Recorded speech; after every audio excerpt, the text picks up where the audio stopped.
সবাই কেমন আছো? শুভ সকাল। আজকে সকালে নাস্তা দিয়েই ভিডিওটা শুরু করতেছি।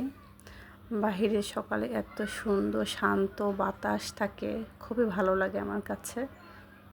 তবে বাহিরের শান্ত বাতাস বেশিক্ষণ উপভোগ করার সময় হয় না, যেহেতু সকালে উঠেই নাস্তার জন্য কিচেনে ঢোকা লাগে। আজকে আমার পছন্দের পরোটা হচ্ছে, সে সঙ্গে ডিম পোস্ট, ডিম ভাজি আর থাকবে পায়েস রান্না। পায়েস দিয়ে পরোটা খেতে কে কে ভালোবাসেন একবার জানাবেন, কে কে খেয়েছেন। এতে বসে গেছে আমরা দুজন টোনাটুনি। আমার কাছে তো ভীষণই মজা লেগেছে। আমার মজাটাও উপভোগ করতে দেখে মেয়ের বাবাও দেখে খাওয়া শুরু করে দিল। তারপর আবার মেয়েকে টেবিলে ডেকে নিয়ে আসে একটু খাওয়াই দিলাম, সেও বলতেছে অনেক ভালো লাগছে। আমার মনে হয় ভালো যেটা হয় সেটা খাওয়া বা অন্য কিছু, সেটা সকলেরই উপভোগ করা উচিত।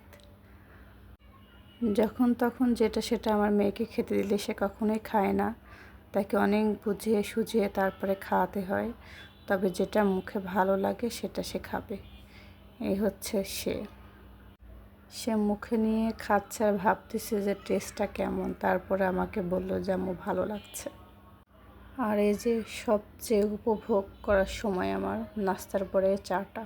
আর বারান্দাতে এসে অবশ্যই কিছুক্ষণ হলে 5-7 মিনিট একটু দাঁড়িয়ে থাকে। এরপর আবার সে সংসারে ঘর গোছানো কাজ, রান্নাবান্না রেগুলার সারাক্ষণ মোছামুছি পরিষ্কার করতে আছি। কিন্তু বাসাটা এমন জায়গায়, রাস্তার ধারে, ধুলা ময়লার একদম অভাব নেই, প্রচুর পরিমাণে ধুলা ময়লা। এত বৃষ্টি হচ্ছে তারপর ধুলা ময়লা কোথা থেকে আসে বলতে পারি না।